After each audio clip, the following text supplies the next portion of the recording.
یہ ہم نے پچھلے سبق میں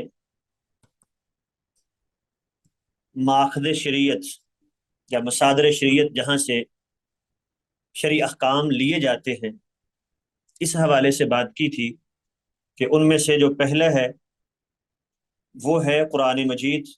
پھر قرآن مجید کے حوالے سے ہم نے کئی باتیں بیان کر چکے.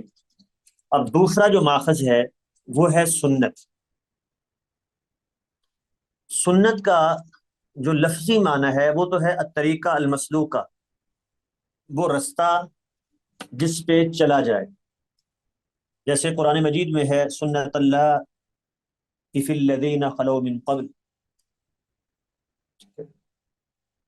سنت اللہ یہ اللہ کا طریقہ ہے فی الذین خلو من قبل، ان لوگوں کے بارے میں جو پہلے گزر چکے.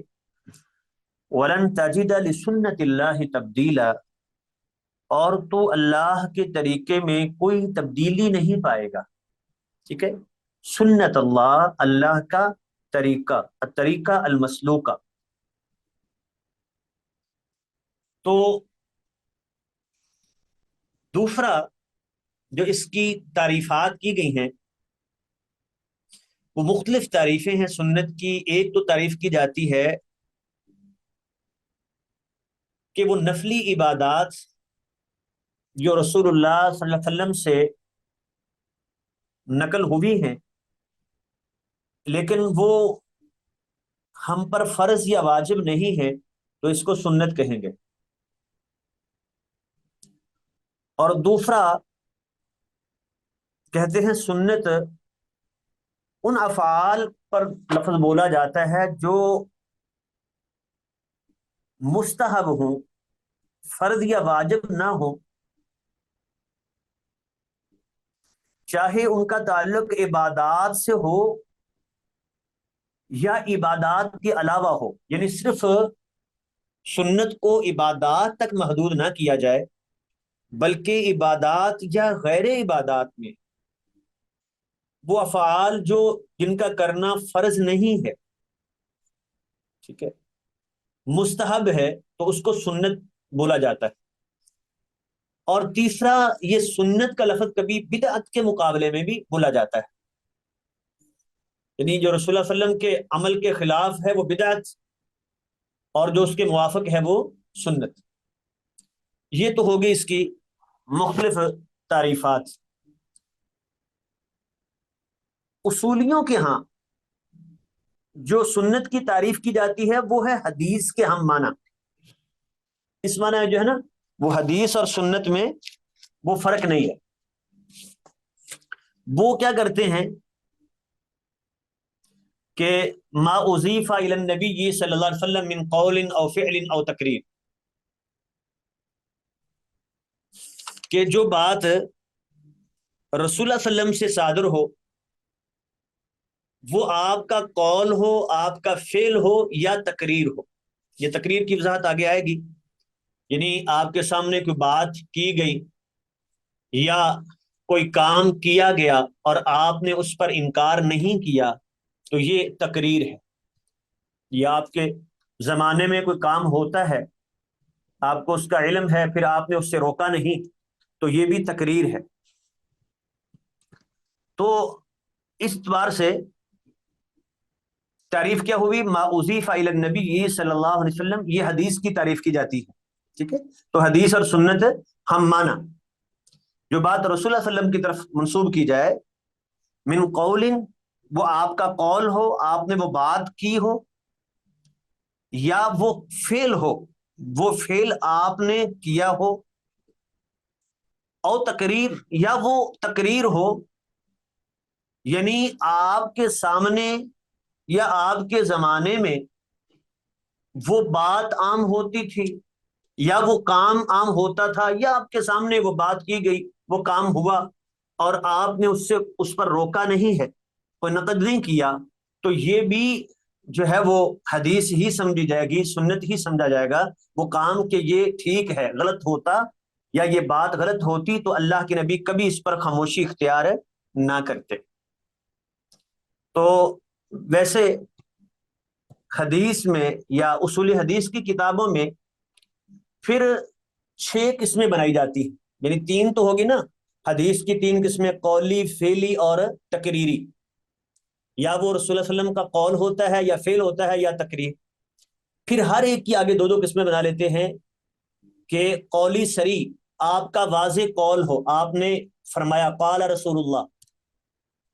اور قولی حکمی، جیسے ہم نے مثال دی کہ صحابی ایسی بات کرتا ہے جو وہ اپنے اجتہاد سے نہیں کر سکتا.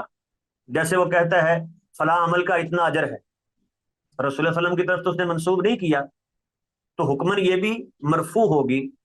اسی طرح فعل میں فعلی صریح ہے کہ اللہ کے نبی نے یہ کام کیا، ٹھیک ہے. اور حکمی کیا ہوگا؟ صحابی کا ایسا کام جو وہ اپنی بغیر دلیل کے نہیں کر سکتا، رسول اللہ علیہ وسلم سے اس نے کچھ سنا ہوگا، اس بارے میں کچھ اسے حکم ملا تبھی اس نے کیا ہے، ورنہ وہ کام ایسا کر ہی نہیں سکتا صحابی. اسی طرح تقریر کی بات ہے. تو اس طرح 6 قسمیں بنا دیتے ہیں، قولی، فعلی، تقریری. پھر ہر ایک کی 2 قسمیں ہیں، وہ ہے سری اور حکمی. یعنی یا تو واضح وہ قول ہے یا حکمن قول ہے. واضح وہ فعل اللہ کے نبی کا ہے یا حکمن آپ کی طرف منسوب ہے، یا آپ کے سامنے وہ بات یا کام ہوا ہے، یا آپ کے زمانے میں وہ بات یا کام عام ہوتا تھا، تو وہ حکمی کہلائے گا. تو یوں 6 قسمیں بنتی ہیں. اب اس کے بعد دوسرا ٹاپک ہے کہ اس کی دلیل کیا ہے کہ یہ سنت جو ہے ہمارے لیے ماخذ شریعت ہے، ہم اس سے شرعی احکام لیں گے، ہمارے لیے یہ دلیل ہے، حجت ہے. اس کے دلائل کیا ہے؟ تو اس کے دلائل قرآن مجید سے بھی ہیں، اس کے دلائل اجماع امت سے بھی اس کی دلیل ہے، اور عقل بھی اس بات کا تقاضا کرتی ہے کہ سنت کو جو ہے وہ حجت اور دلیل مانا جائے. دیکھیں قرآن مجید سے دیکھیں اگر، تو قرآن کہتا ہے ما ينطق عن الهوى.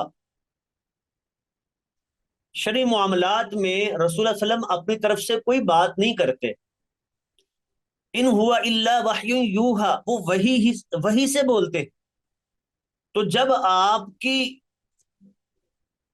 بات جو ہے وہ وحی کے بغیر نہیں ہوتی، تو وہ وحی جو اللہ کی طرف سے نازل شدہ ہے، ظاہری بات ہے وہ ہمارے لیے حجت ہے.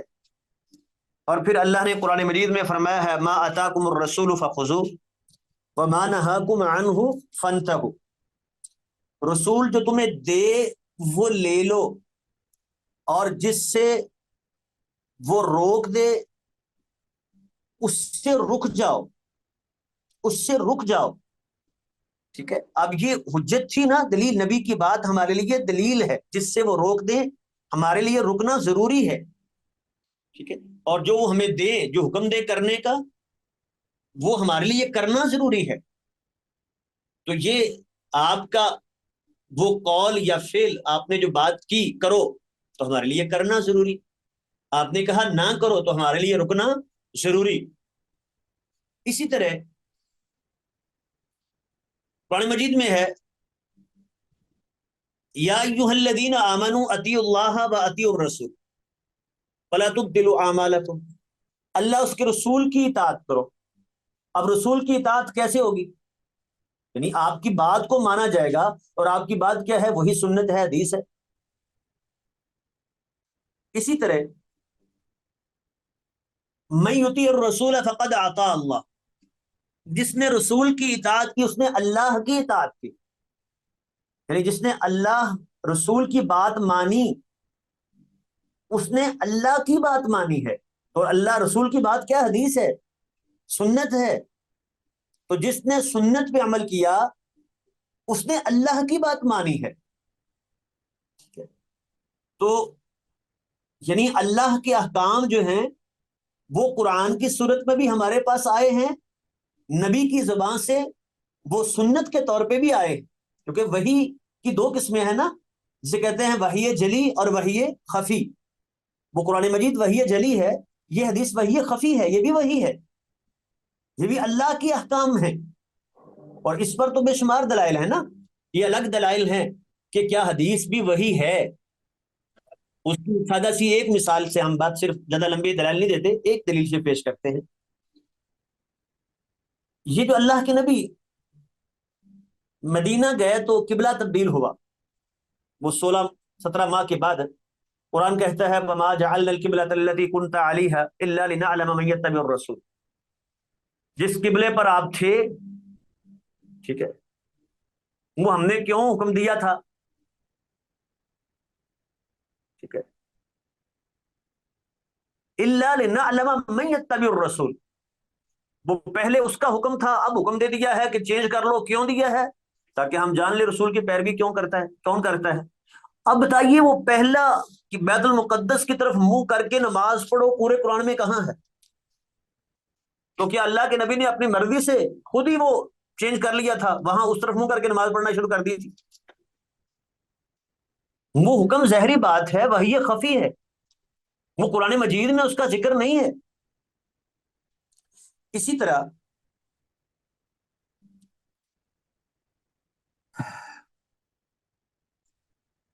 ان الذين يكفرون بالله ورسله ويريدون ان يفرقوا بين الله ورسله. جو لوگ اللہ اس کے رسول کا انکار کرتے ہیں اور یہ چاہتے ہیں کہ اللہ اس کے رسول کے درمیان تفریق کریں. اب تفریق یہ بھی ہے نا کہ اللہ کا حکم تو ہم مانیں گے، رسول کی بات ہم نہیں مانیں گے. ٹھیک ہے، وَيَقُولُونَ نُؤْمِنُ بِبَعْضٍ وَنَكْفُرُ بِبَعْضٍ. کہتے ہیں کچھ پر ہم ایمان لائیں گے، کچھ پر نہیں لائیں گے. یعنی اللہ کی بات مانیں گے، رسول کی نہیں مانیں گے، رسالت کو نہیں مانتے. تو وہ اولئک هم الکافرون حق کا آگے آ رہا ہے. یہ سچے پکے کافر ہیں. یعنی انسان تب تک مومن نہیں ہو سکتا جب تک وہ اللہ کے ساتھ ساتھ رسول کو بھی نہ مانے. اور رسول کو ماننا، رسول کی بات کو ماننا ہے نا. تو یہ تو مختصر دلائل ہو گئے کہ حدیث جو ہے وہ خود اللہ کے قرآن کے مطابق حجت ہے، وہ دلیل ہے. اسی طرح دیکھیں فلا وربک لا یؤمنون حتی یحکموک فیما شجر بینہم. تیرے رب کی قسم، یہ اس وقت تک مومن نہیں ہو سکتے جب تک یحکموک، یہ آپ کو حاکم اور فیصل نہ بنے. فیصلہ آپ سے کروائیں اپنے جھگڑوں میں، فیصلہ یہ آپ سے کروائیں. اب کیسے فیصلہ کروائیں گے؟ اب رسول اللہ علیہ وسلم کیا آ کے ہمارا فیصلہ کریں گے؟ یہ دین تو قیامت تک کے لیے ہے. تو گویا کہ آپ کی بات کو جو ہے وہ حاکم تسلیم کیا جائے گا، فیصلہ اس کے مطابق کیا جائے گا، اس کو تسلیم کرنا، اس پر عمل کرنا ضروری ہوگا. اور اسی طرح قرآن مجید میں اللہ نے فرمایا وَمَا أَرْسَلْنَا مِن رَّسُولٍ إِلَّا لِيُطَاعَ بِإِذْنِ اللَّهِ. ہم نے رسول بھیجے ہی اس لیے ہیں تاکہ ان کی اطاعت کی جائے، ان کی بات مانی جائے. یعنی اگر ان کی بات ہی نہیں ماننی تھی تو پھر رسول بھیجنے کا فائدہ نہیں تھا. إِلَّا لِيُطَاعَ بِإِذْنِ اللَّهِ. اور اسی طرح فرمایا انما كان قول المؤمنین، مومنوں کی بات یہ ہوتی ہے اذا دعوا الى اللہ ورسولہ، جب وہ اللہ اس کے رسول کی طرف بلائے جاتے ہیں کہ آپ ان کے درمیان فیصلہ کریں، وہ کہتے ہیں سمعنا واطعنا.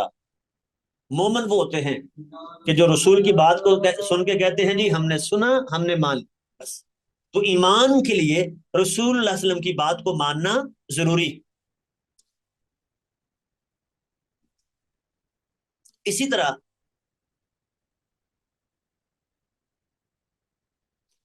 اللہ نے فرمایا وَإِذَا قِيلَ لَهُمْ تَعَالَوْا إِلَى مَا أَنزَلَ اللَّهُ وَإِلَى الرَّسُولِ. جب انہیں کہا جاتا ہے کہ آؤ اس بات کی طرف جو اللہ نے نازل کی ہے، قرآن مجید، وَإِلَى الرَّسُولِ، اور رسول کی طرف آؤ، یعنی رسول کی بات کی طرف آؤ، اس کو تسلیم کرو، مانو. تو رأیت المنافقین یصدون عنک صدودا، تو آپ دیکھیں گے ان منافقین کو یہ اس طرف آنے سے گریز کرتے ہیں، نہیں آتے. تو ایک منافقت کی علامت تو بھی ہے وہ رسول، اللہ اس کے رسول کی بات کی طرف نہیں آتے، اس کو نہیں مانتے. جہاں اللہ کی بات کی ذکر کی ہے وہ تو ہمارے سامنے ہے قرآن کی شکل میں، وہاں رسول کی بات بھی اس کی طرف نہیں آتے. اب رسول کی بات کیا ہوگی؟ وہی حدیث ہے، وہی سنت ہے. اسی طرح قرآن مجید میں ہے یوم تقلب وجوہہم فی النار یقولون یا لیتنا اطعنا اللہ واطعنا الرسول. جب ان کو جہنم میں الٹا کیا جائے گا نا ان کافروں کو، تو کہیں گے ہائے افسوس، ہائے کاش اطعنا اللہ واطعنا الرسول، ہم اللہ کی اطاعت کرتے، اس کے رسول کی اطاعت کرتے. رسول کی اطاعت کی بھی بار بار بات، ٹھیک ہے. اور اسی طرح فرمایا وما كان لمؤمن ولا مؤمنة اذا قضى الله ورسوله امرا ان يكون لهم الخيارة من امرهم.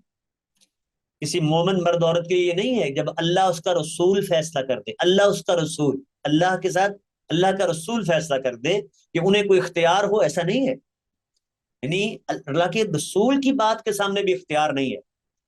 ومن یشاقق الرسول، اور جو رسول کی مخالفت کرتا ہے من بعد ما تبین له الہدی، ہدایت کے واضح ہو جانے کے بعد، ویتبع غیر سبیل المؤمنین، وہ مومنوں کے رستے کے علاوہ کسی اور رستے کی پیروی کرتا ہے، نولہ ما تولی ونصلہ جہنم، وہ جدھر جاتا ادھر ہی اس کو پھیر دیتے ہیں اور اس کو ٹھکانہ اس کا جہنم ہے.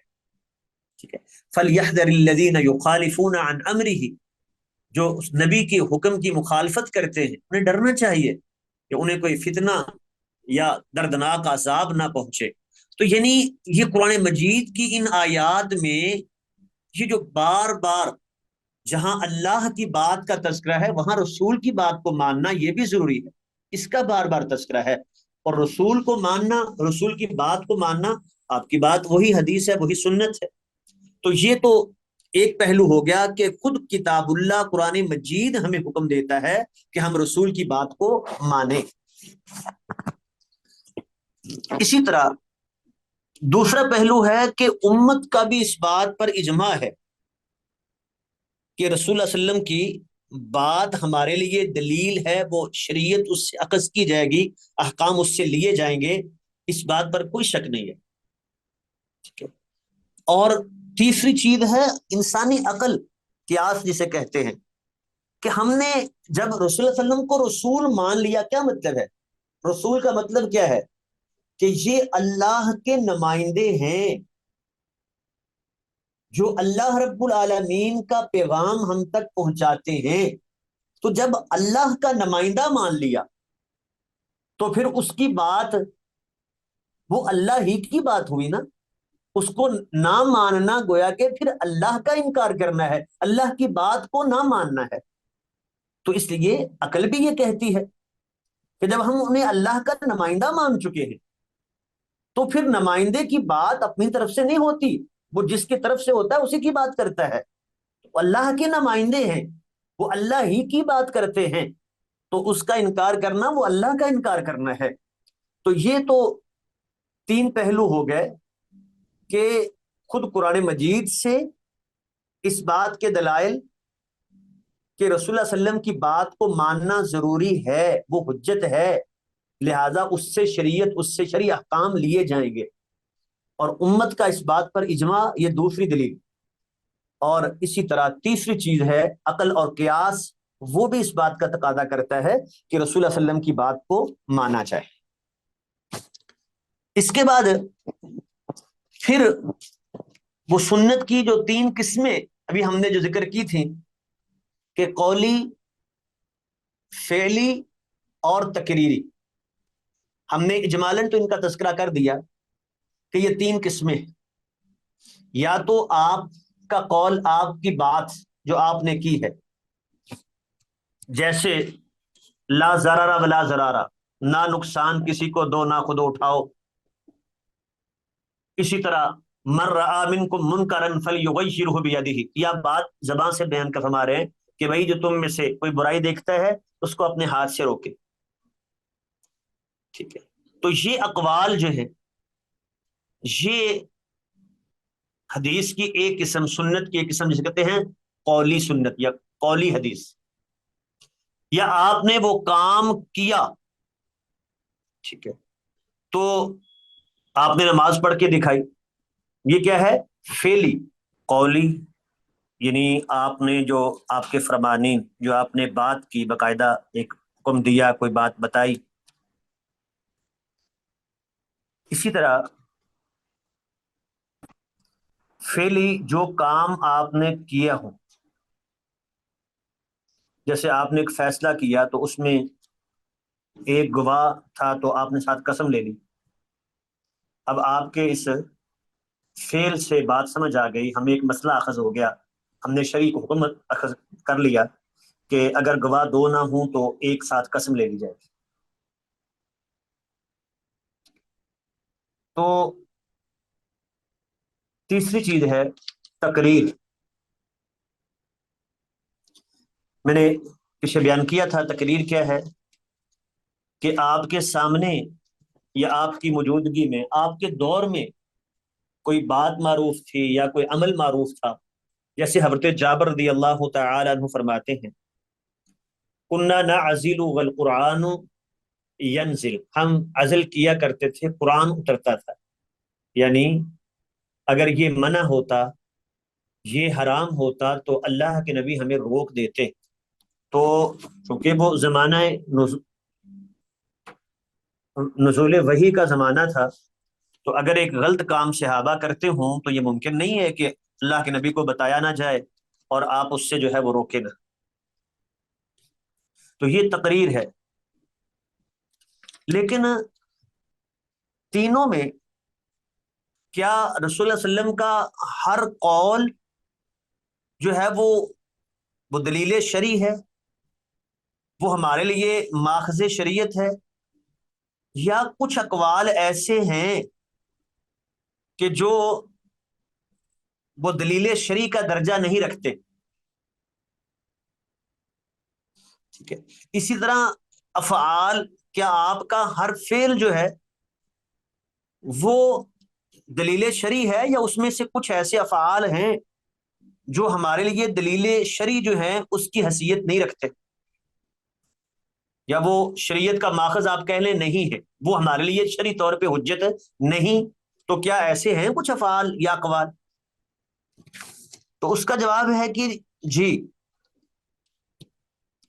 کہ اقوال آپ کے وہ حجت ہیں جن سے مراد کوئی شرعی حکم بیان کرنا ہو، وہ خالص دنیاوی امور جس کا تعلق جو ہے انسانی تجربے سے ہوتا ہے، تو وہ دلیل شرعی نہیں ہے۔ مثال کے طور پہ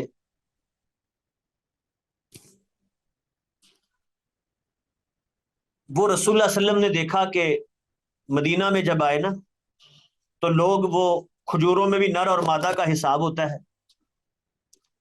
تو وہ یہ کرتے تھے کہ وہ نر اور مادہ، وہ جو نر کا جو ہے وہ بور سا ہوتا ہے وہ اس پہ ڈال دیتے مادہ سے، اس مادہ پر، اس سے جو ہے کھجوریں زیادہ ہوتی تھی، پھل زیادہ ہوتا تھا۔ آپ نے ہمارا بھی ایسا نہ کرو، تو یعنی کوئی لاجک نہیں سمجھا رہی تھی نا کہ یہ کیوں کرتے ہیں، آپ نے سمجھا کہ ویسے ہی ایک بات معروف ہے، ایسا نہ کرو۔ تو اب انہوں نے نہیں کیا ایک سال تو وہ پھل کم ہو گیا، تب آپ نے فرمایا بھائی کہ اذا امرتکم بامر دینکم، ٹھیک ہے، جب میں تمہیں دینی معاملات میں، شرعی معاملات میں حکم دوں اس کو تو لے لو، وہ تو دلیل اور حجت ہے۔ ان دنیاوی معاملات میں ممکن ہے تم مجھ سے زیادہ جانتے ہو، انتم اعلم بامور دنیاکم، تم ان دنیاوی امور کو ممکن ہے مجھ سے زیادہ جانتے ہو۔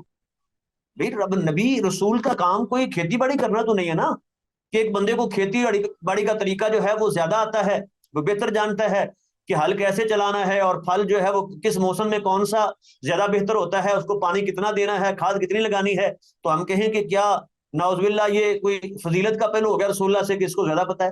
کیا رسالت جو ہے وہ کھیتی باڑی جو ہے وہ یہ اس کا مقصد ہے کہ اس میں جو ہے وہ رسول اللہ صلی اللہ علیہ وسلم سب سے زیادہ علم رکھتے ہیں؟ تو اس لیے وہ خالص دنیاوی امور جس کا تعلق انسانی تجربے سے ہوتا ہے، وہ چیزیں جو ہیں ہمارے لیے دلیل شرعی نہیں ہے۔ اسی طرح ایک دوسری مثال ہے، بدر میں جب اللہ کے نبی اپنے فوج کے ساتھ پہنچے تو فرمایا یہاں پڑاؤ ڈالو. اب وہ ایک صحابی آئے, اللہ کے نبی یہ اللہ کا حکم ہے یہاں ٹھہرنے کا؟ فرمایا نہیں, میں سمجھتا ہوں جنگی لحاظ سے یہاں ٹھہرنا زیادہ بہتر ہے. کہنے لگے نہیں اللہ کے نبی, پھر یہاں بہتر نہیں ہے, آگے چلیں بکموں پہ جا کے قبضہ کر لیں. تو مسلمانوں کی فتح کا ایک بڑا جو ہے وہ سبب یہ بھی تھا کہ پانی ان کے ہاتھ میں تھا, اس پہ مسلمانوں کا قبضہ ہو چکا تھا. تو اس نے جو ہے مسلمانوں کو قوی کر دیا اور اسی چیز نے دشمن کو کمزور کر دیا. تو اب یہ ایک انسانی تجربہ ہے. اب یہ کوئی بات جو ہے وہ شرع کہ آپ نے فرما دیا ہے یہاں رکنا ہے تو بس یہ شرعی حکم ہو گیا, نہیں, ایسی بات نہیں ہے. کیونکہ یہ آپ نے حکم جو دیا تھا, وہ ایک کمانڈر ہے نا آپ فوج کے, تو آپ سمجھ رہے ہیں کہ یہ جنگی چال زیادہ مناسب ہے اس اعتبار سے, اور دوسرے نے مشورہ دیا کہ نہیں جی اس سے زیادہ بہتر یہ پہلو ہے, تو آپ نے لے لیا اس کو. تو ایسے اقوال وہ جو ہیں وہ شرعی مصدر کی حیثیت نہیں رکھیں گے کہ ان کی مخالفت نہیں ہو سکتی. ٹھیک ہے. اسی طرح افعال میں وہ طبی افعال, انسان کھانا کھاتا ہے, کس وقت کھانا ہے, کتنا کھانا ہے, انسان کی اپنے مزاج پر ہے. اگر اللہ کے نبی نے ایک وقت میں جو ہے ایک روٹی کھائی ہے تو ہم کہیں سنت یہ ہے کہ ایک کھائیں, ایک سے سوا روٹی ہو جائے گی تو سنت جو ہے چلی جائے گی, یہ نہیں ہے. اور آپ نے کھانا جو ہے ایک وقت کھایا کہ 2 وقت کھا لے تو یہ سنت کی مخالفت ہو جائے گی, یہ نہیں ہے. وہ آپ کی طبی افعال, انسانی طبی افعال جو انسان جو ہے اپنے مزاج اور طبیعت کے مطابق کرتا ہے. چلنا کتنا پیدل چلنا جو ہے, تو تیز چلنا ہے کہ آہستہ چلنا ہے, تو یہ چیزیں جو ہیں وہ ماخذ شریعت میں شامل نہیں ہے. یہ شرعی احکام نہیں ہے کہ ان پر جو ہے وہ عمل کرنا ضروری ہے. اسی طرح افعال میں وہ خصائص رسول جو ہیں کہ کچھ کام تھے جو رسول اللہ علیہ وسلم کے لیے خاص تھے, وہ دوسروں کے لیے شرعی دلیل نہیں ہے, دوسرے اس سے دلیل نہیں لے سکتے. آپ نے شادیاں 4 سے زائد کی ہیں, دوسرے کے لیے ایک وقت میں اس سے زیادہ جائز نہیں ہے. اسی طرح وہ وصال جو ہے روزہ مسلسل رکھنا, وہ حدیث میں ہے نا کہ اللہ کے نبی آپ ہمیں روک رہے ہیں, اگر تو سلمہ رضی اللہ عنہ فرماتی ہیں انکا تو واصل, آپ خود تو وصال کرتے ہیں بغیر افطار کیے مسلسل روزے رکھتے جانا, ہمیں آپ روک رہے ہیں, تو وہ آپ کا خاصہ ہے, وہ دوسروں کے لیے دلیل نہیں ہے. تو یہ تو ہو گئی کہ اقوال میں جو اقوال آپ کے محض انسانی تجربے کی بنیاد پہ ہوں, جو دنیاوی امور سے تعلق رکھتے ہیں, ٹھیک ہے, وہ شرعی مصدر کی حیثیت نہیں رکھتے. انہی میں آپ دیکھیں تو وہ اللہ کے نبی نے فرمایا تھا کہ بعض اوقات ممکن ہے تم میں سے کوئی شخص آئے میرے پاس جھگڑا لے کے, اور وہ بات کرے تو میں اس کی بات سے متاثر ہو کے فیصلہ کر دوں کہ یہ سچا ہے, لیکن وہ اصل چیز اس کی نہ ہو تو وہ نہ لے. اگر وہ لے لیتا ہے تو وہ جہنم کا ایک ٹکڑا لے کے جا رہا ہے. تو اگر تو وہ شرعی حکم تھا تو اس نے شریعت کو لیا ہے, پھر کیسے اس کے لیے وہ ٹکڑا بن گیا جہنم کا؟ کیونکہ آپ نے وہ بطور قاضی ایک فیصلہ صادر کیا, جو قضاء کے اصول تھے آپ نے دیکھے, تو لازمی نہیں ہے کہ اس پر آپ کو وہی آئے کہ فلاں سچا ہے اس کے حق میں فیصلہ دیں. تو پھر تو بعد والے قاضی بھی وہی کا انتظار کرتے, کیا ان کی طرف بھی وہی آتی؟ تو وہ گویا کہ اس طرح شرعی مصدر نہیں ہے. اللہ اکبر. جی یہ تو ہو گیا کہ کون سے افعال اور کون سے اقوال جو ہیں اور کون سی تقریرات وہ ہمارے لیے شرعی مصدر ہیں اور کون سے ہیں جو ہمارے لیے شرعی مصدر نہیں ہیں. آپ کے جو خواص ہیں, جو کام آپ کے لیے خاص ہو, آپ نے وہ کیا تو ہمارے لیے وہ شرعی مصدر نہیں ہے. انسانی تجربے کی بنا پہ دنیاوی امور میں اگر آپ نے کوئی بات کی ہے تو وہ ہمارے لیے جو ہے شرعی مصدر کی حیثیت نہیں رکھتی. ہاں وہ رسول اللہ کی محبت کے پہلو سے اگر کوئی شخص اس پہ عمل کرتا ہے تو وہ ایک محبت کی وجہ سے رسول اللہ صلی اللہ علیہ وسلم کے ساتھ وہ اس کا اجر اللہ تعالیٰ دے دے، وہ ایک الگ بات ہے. جیسے حضرت عبداللہ بن عمر رضی اللہ تعالیٰ عنہ، وہ پیشاب کرنے میں مدینہ سے مکہ کا سفر کرتے تو جہاں جہاں اللہ کے نبی بیٹھ کے آپ نے پیشاب کیا، قضاء حاجت کی، وہاں وہاں کرتے تھے. جہاں آپ نے رات گزاری وہاں وہاں گزارتے تھے. حتیٰ کہ نماز پڑھنے میں بھی وہ کوشش کرتے کہ انہی جگہوں پر، وہ صحیح بخاری کی روایت ہے، اس میں جگہوں کا ذکر ہے، وہ بتاتے تھے کہ اللہ کے نبی نے فلاں جگہ پہ نماز پڑھی، فلاں جگہ پہ اترے، پڑاؤ کی ڈالا تو وہاں پڑاؤ ڈالا، وہاں نماز پڑھی. تو اب یہ کوئی اسی جگہ پر پڑھنا کوئی شرعی حکم نہیں ہے، لیکن محبت کے پہلو سے کوئی کرتا ہے تو ضرور اس کے لیے باعث اجر ہوگا کہ وہ رسول اللہ صلی اللہ علیہ وسلم کے ساتھ ہے، وہ محبت کی دلیل ہے. پھر اس کے بعد ہے یہ سنت یا حدیث ہم تک پہنچنے کے اعتبار سے. ویسے تو اس کی دو قسمیں ہیں، یا وہ خبر متواتر ہوتی ہے یا وہ خبر واحد ہوتی ہے. پھر خبر واحد میں خبر مشہور بھی ہے، عزیز بھی ہے، غریب بھی ہے. لیکن حنفیہ جو ہے وہ تین قسمیں کرتے ہیں. وہ کہتے ہیں کہ متواتر، مشہور اور خبر واحد یہ تین الگ الگ قسمیں، اور اس میں سے پہلی ہے خبر متواتر، جس کو بیان کرنے والے راویوں کی تعداد اتنی زیادہ ہو. تو پہلی شرط کیا ہوگی؟ کثیر تعداد ہو، اتنی کثیر کہ ان کا جھوٹ پہ اتفاق کرنا ممکن نہ ہو. ٹھیک ہے، نہ عادتن ہو نہ اتفاقن ہو. یہ لفظ سمجھنے والے ہیں کہ بیان کرنے والی راویوں کی تعداد اتنی زیادہ ہو کہ ان کا جھوٹ پہ اتفاق کرنا عادتن یا اتفاقن ممکن نہ ہو. عادتن کا مطلب کیا ہے؟ ایک کلاس کے 10 بندے ہیں، 20 بندے ہیں، یہ ممکن ہے کہ وہ آپس میں اتفاق کر لیں، اگرچہ تعداد بہت زیادہ ہے لیکن ایک کلاس کے ہیں تو امکان ہے سارے اکٹھے ہو جائیں کہ آج ہم نے استاد کو یہ جھوٹ بولنا ہے. اور اتفاقن بھی ممکن نہ ہو.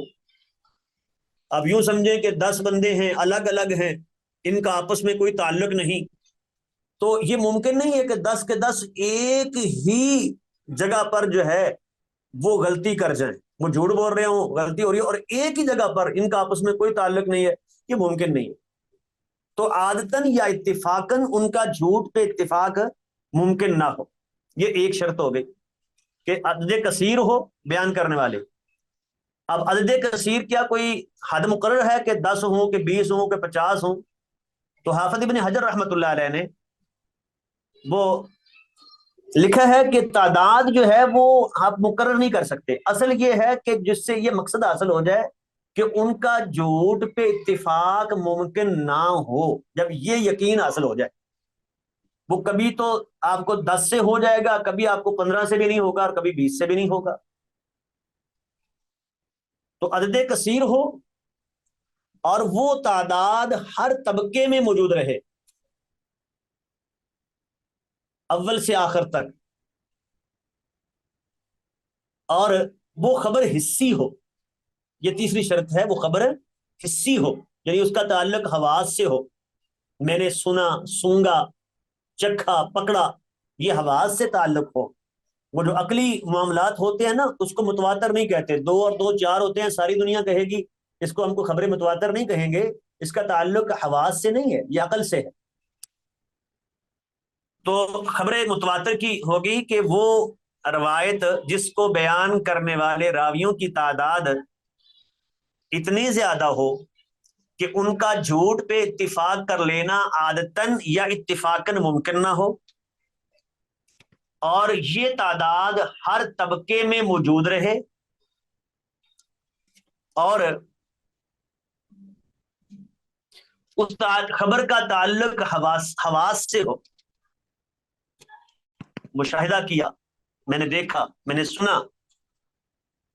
اور پھر جب یہ شرطیں پائی جائیں گی تو نتیجہ ہوگا کہ وہ یقین کا فائدہ دے گی. یقین کا مطلب کیا ہوتا ہے؟ انسان کے لیے جس کا انکار ممکن ہی نہ ہو، ٹھیک ہے، اس میں کوئی دوسرا شائبہ نہیں ہے، ٹھیک ہے، اور اس کے مقابلے میں ہوتا ہے، یقین کے مقابلے میں ظن، کہا جاتا ہے کہ خبر بعد سے ظن حاصل ہوتا ہے، تو ظن کا مطلب یہ ہوتا ہے غلبہ ظن، کہ ایک امکان بطور انسان ہے، ایک آدمی بہت پختہ ہے، سکہ ہے، نیک ہے، لیکن بھول سکتا ہے نا۔ حضرت عمر رضی اللہ تعالی عنہ جو ہیں وہ بھول گئے حضرت عمار بن یاسر کے ساتھ وہ جو مسئلہ تھا کہ تیمم کیا، حضرت عمار کہتے ہیں جی میں اور آپ اکٹھے گئے تھے، وہ جنبی ہو گئے تھے، تو میں نے تو لیٹ کے زمین پہ تو میں نے نماز پڑھ لی تھی، آپ نے جو ہے پانی کا انتظار کیا تھا، بعد میں پڑھی تھی، اور اللہ کے نبی نے مجھے کہا تھا کہ اسبت سننا، تو حضرت عمر کو بھول گئی یہ بات، تو حضرت عمر سکہ ہے، کوئی شک ہے اس میں، لیکن انسان ہونے کے ناطے ایک ذہن میں خدشہ ہوتا ہے کہ انسان ہے، غلطی ہو سکتی ہے، خبریں جو کہتے ہیں نا یقین حاصل ہوتا ہے، تو اس میں یہ خدشہ بھی باقی نہیں رہتا، اس کا انکار ممکن ہی نہیں ہوتا۔ جیسے سورج جو ہے وہ سامنے نکلا ہوا ہے، اس کو سارے دیکھ رہے ہیں، اب کوئی بندہ کہنے نہیں سورج نکلا ہوا ہی نہیں ہے، تو اس کا انکار ہو ہی نہیں سکتا، تو یہ ہوتا ہے یقین۔ اور ظن سے مراد یہ نہیں ہوتا کہ اس میں کوئی غلطی ہے، یعنی ایک امکان جو ہے انسانی نقطہ نظر سے اس میں رہتا ہے، یہ ہوتا ہے ظن۔ تو خبر متواتر اس لیے قوی ہے کہ اس میں امکان ہی نہیں ہوتا سرے سے۔ تو آگے متواتر کی پھر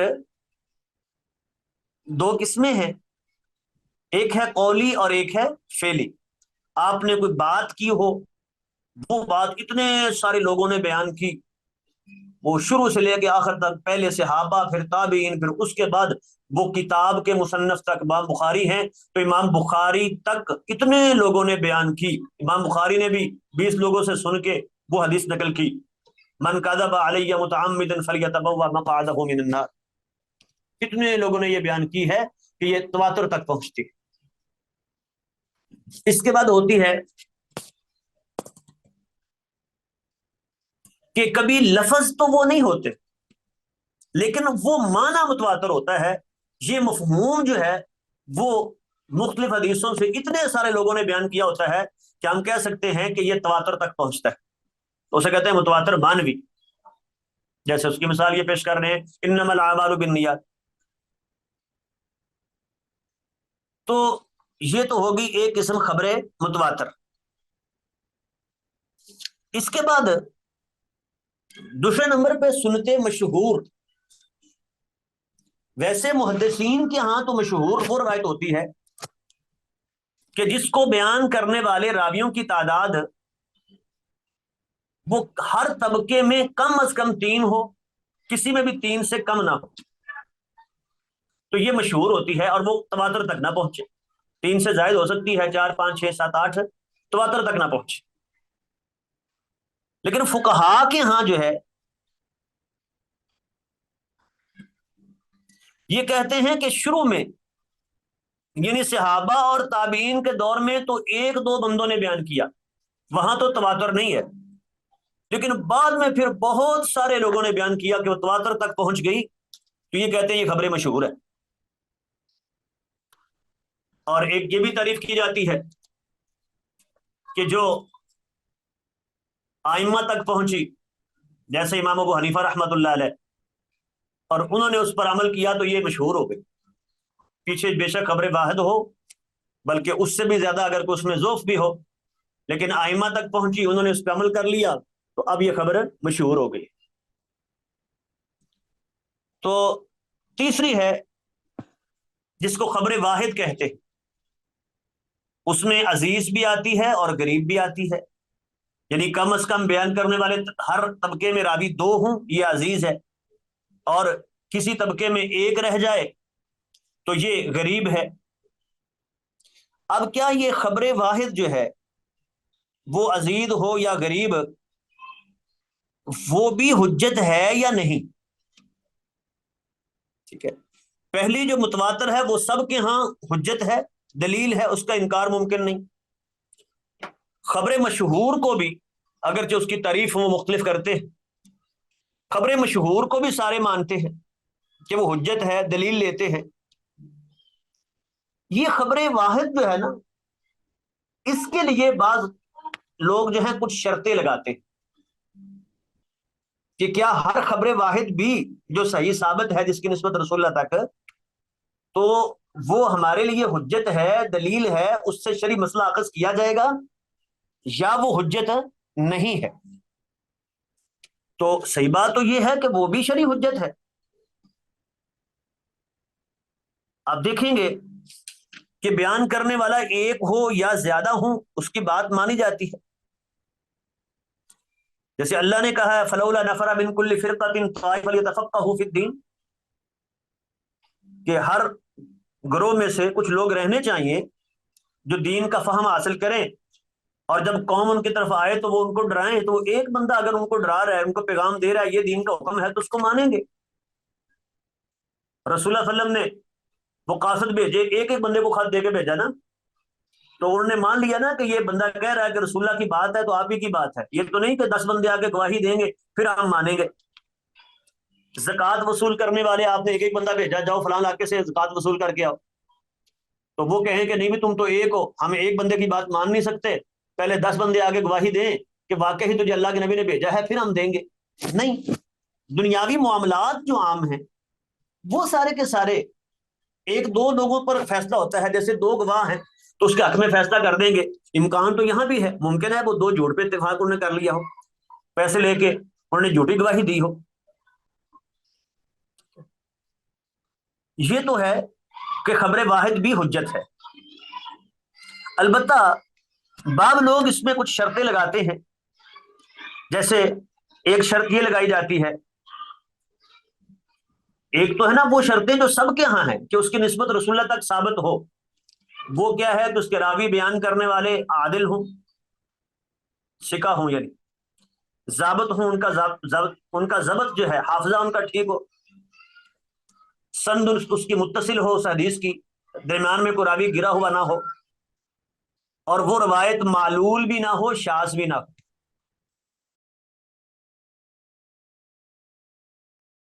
روایت کو ناقابل اعتبار بنا دیتی، اور شاذ بھی نہ ہو کہ راوی خود تو ٹھیک ہے لیکن اپنے سے بڑے عالم کی یا زیادہ کی مخالفت کر رہا ہے، اس کو شاذ کہتے ہیں۔ یہ تو وہ شرطیں ہیں جو تمام کے ہاں، کہ جسے ہم کہتے ہیں وہ روایت صحیح یا حسن، کہ راوی عادل ہوں، ان کا ضبط بھی قابل اعتبار ہو، یا قوی ہے تو پھر صحیح کہہ دیں گے، تھوڑا سا کم ہے تو حسن کہہ دیں گے، لیکن قابل اعتبار ہے حافظہ ان کا، سند متصل ہے، درمیان میں راوی گرا ہوا کوئی نہیں ہے، اور وہ روایت معلول بھی نہیں ہے، اس میں کوئی علت نہیں پائی جا رہی، اور شاذ بھی نہیں ہے۔ یہ تو وہ شرطیں ہیں جو سب لگاتے ہیں، لیکن اس کے علاوہ بھی شرطیں ہیں، سند کو چھوڑ کے اس کے علاوہ کوئی اور شرطیں ہیں متن کے اعتبار سے، تو وہ بعض فقہا جو ہے اس پر شرطیں لگاتے ہیں، ہم انشاءاللہ اس کا تذکرہ جو ہے وہ اگلے سبق میں کریں گے۔